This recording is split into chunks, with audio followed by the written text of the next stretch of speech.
You got married at 18. Yeah. Even that is uncommon, to say the least. Yeah. Do not recommend it. So when you say that this person clearly took advantage of several things that were present in you, whether that was low self-esteem or, just general inexperience and naivety of being a young woman,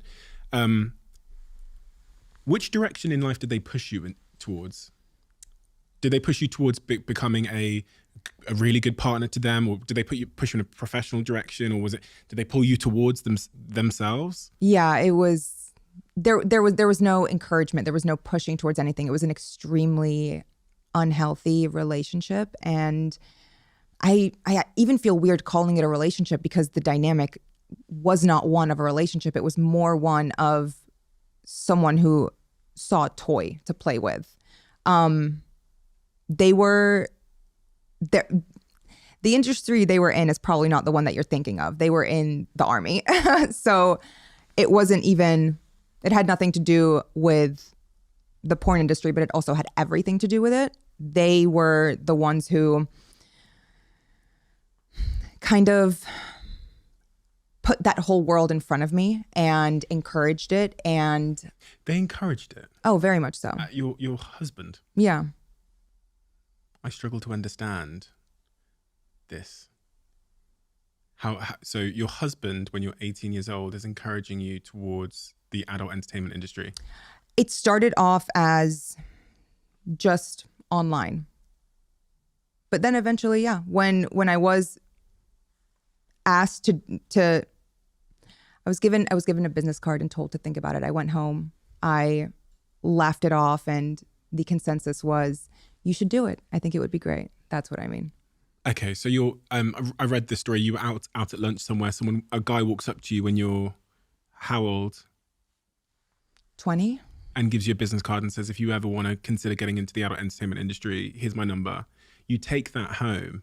I was wondering this when I read about that part of your story. What happened post that business card? Because I was thinking, well, she was married, so I've got a partner. My girlfriend comes home and says, a man's come up to me in the street and given me a card and made me an offer like that. I'm going to be honest, my natural disposition would be to fucking burn the card. Yeah. Well, they were also unhealthy, had mental health issues that I don't know if they've ever addressed, but it's a sickness, and they were not the right. What the whole point of this is, when your relationship with yourself isn't right, you are not going to find the right person. You're not going to choose the right person. You're not going to choose someone who wants the best for you or will bring the best out of you, because you don't want that for yourself. What were they getting out of it? You doing that, you accepting the invitation from that business card? What did they stand to gain from that? Fetishization. Really? That was it? Yeah. So there wasn't a commercial element or anything like that for them? Do you forgive that person? No, I forgive myself. Yeah? Yeah. Do you think there's a need to forgive people in life? I think you need to forgive yourself for, if someone has crossed your boundary, you need to forgive yourself for letting that happen, for giving them a position in your life to hurt you like that.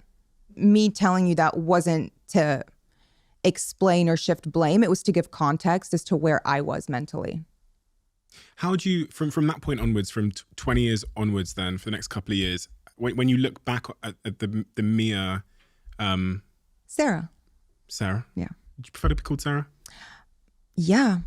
But it's not, I don't take offense to, I did a while ago, but I don't take offense to it, or I don't feel like my name's actually Sarah. It's either or. You prefer to be called Sarah? I do. Yeah? Yeah. Okay. So that's Sarah, through that period of your life, characterized by low self-esteem, people around her capitalizing on that in various different ways, you, in your own words, not knowing better at that time in your life. At that point in your life, 20, 21, 22, you go and study, right? So you study at university, again, with the aim of pursuing some kind of academic or professional pursuit. And what was that? History. Yeah. Didn't really see, even then I didn't see like a future doing anything. I just thought I really enjoy studying history. Felt like watching a movie. Like I'm enamored with like it's my favorite subject. It felt like the easiest thing. The second easiest thing is like psychology. Oh, I love psychology. Yeah, exactly. They're the interesting ones. They're the juicy majors. I didn't see myself doing anything other than whatever I had going on the next week. And then I guess the furthest I thought ahead was, I guess I'll work in archives or work in a museum or something. I didn't have a plan like, oh, I want to be a teacher or something.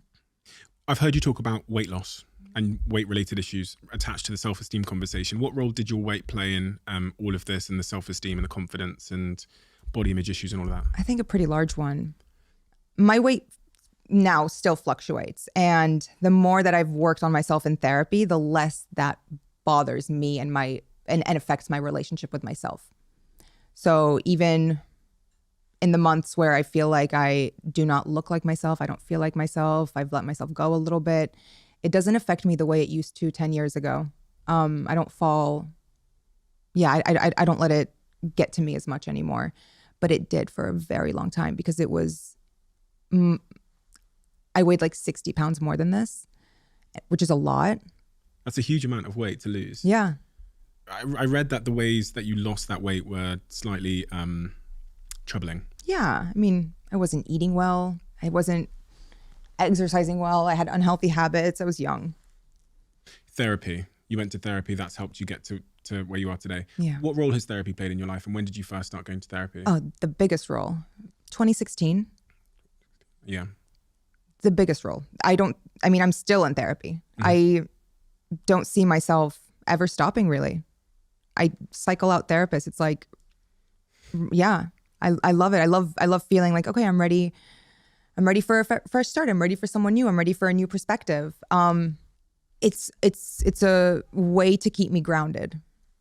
Every week I have to sit down and analyze myself, my thoughts, my past. Like I have to dig down and actually come face to face with the decisions I've made, my ways of thinking, my relationship with myself. Like there's accountability with therapy. And I think that's the biggest impact. I guess accountability.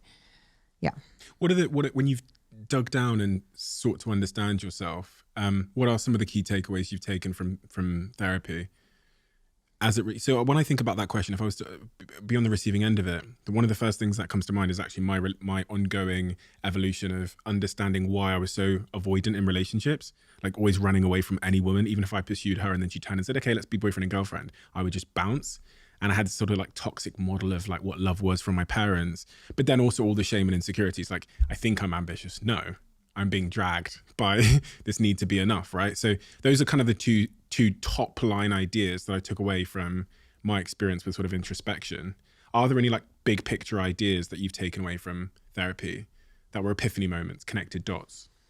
That's a loaded question because I'm so grateful for all of the information I've learned about myself, like the dots I've been able to connect, like how being triggered by something a friend of mine says is actually related to the way that I felt ostracized on the playground when no one wanted to play with me. And like one little thing, even though they didn't mean it that way or even had any malicious intent behind it, has then taken me back to that 12-year-old girl who just feels so alone and doesn't know what she did wrong and just wants to people please. And I think the best part of therapy is within a split. Yeah, have you seen That's So Raven? No. Oh, it's this show with Raven Simone on the Disney Channel when we were growing up. And she has these visions. She's a psychic and she just like stares off into space and then she zooms out and then she zooms back in and no time has gone, but she saw maybe a 30-minute vision play out. But she comes back and it's been like a split second. And that's what therapy feels like. It takes me back and I analyze that moment and I understand that moment is not this moment. And my friend cares about me and she's not actually trying to make me feel like no one wants to play with me on the playground just because she said, you can come if you want and not, I want you to come. You know what I mean? Mm-hmm. I think that's the magic behind therapy. It gives you time traveling superpowers. Has it changed your perception of the period of your life where you enter the adult entertainment industry? Has it changed your perception? How you Yeah. think? Yeah. Absolutely. I spent so much time wondering, why did I do this? This is not me. I was in it for such a short amount of time. And the entire time I was doing it, I was also asking myself every day, why am I doing this? What is wrong with me? What is wrong with me? That's like the number one question. And I know what was wrong with me. I had low self-esteem. I had no boundaries with myself. I didn't respect myself. I didn't like myself. So many things were wrong with me. And all of these things anyone can work on. It's hard. It is hard though. It's hard. Once you become self-aware, there's no going back. I think I cried more in the first 2 years of being in therapy than I ever did going through anything I did in my life, in my adolescence, in my early teens, and anything. This is why a lot of people don't go to therapy. It's hard. It's hard. That self-awareness is like, I mean, no. And especially once you start realizing things about people in your life that you've kind of put rose-colored glasses on for all your life, to make up excuses or to kind of change the situation in your head so that you don't actually have to face what the reality was, or the fact that, wow, this is actually a really situation. This person that I love, who's supposed to support me, who's supposed to be there for me, was actually not that great in hindsight, not even in hindsight, in 2020 sight, in actual vision. And the shedding that takes place when you become shedding. That's a great good word. isn't it? Yeah, It's really that's accurate, great. That's 'cause it's exactly like how it feels. slowly letting these little pieces go. What's interesting is when I read about your life post the adult entertainment industry, which was only a couple of months anyway, all in all, you sounded incredibly isolated. So when I think about the word shedding, I think of all these people that you're letting go. But in that period, you sounded like you were alone. I remember the story of you going to Austin and meeting your friend on Twitter, all those kinds of things. Take me to that period then. So you make the decision that career is not for you. What happens the next day, week, month, post that? Fucking loneliness. I was living in an efficiency. What's that? An efficiency is not even a studio. It's where this rug cuts off to that wall. That is wider than what it was, but definitely the length. My toilet, my bathroom sink was also my kitchen sink. There was no stove. There was a broken window that I had tape over, and there was only one window. It's a room. I think they're popular in South Florida, or like, I don't think you have them here because I don't think they're legal to like sell as living spaces. Very lonely, extremely lonely. But at that point in my life, loneliness was better than what I was doing before. And that, I think, was the start of the tiniest bit of confidence. That gave me the confidence to take the risk of moving to Austin and starting a new life. And I was so lonely. I was so broke. I was so lost. I was so confused. But all I was completely 100% sure of was, I don't want to do porn. I've never wanted to do porn. I'm never going to go back to that.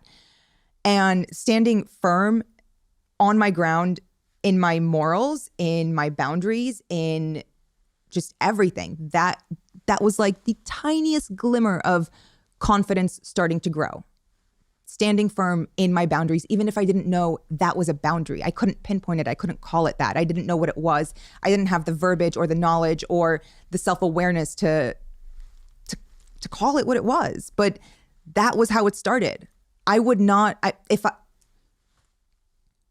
hadn't moved to Austin, I wouldn't have started therapy. I wouldn't have, that was the domino effect of, in a positive way in my life. It could have gone a completely other way, and it does for so many people. And I'm so grateful that I was able to get out.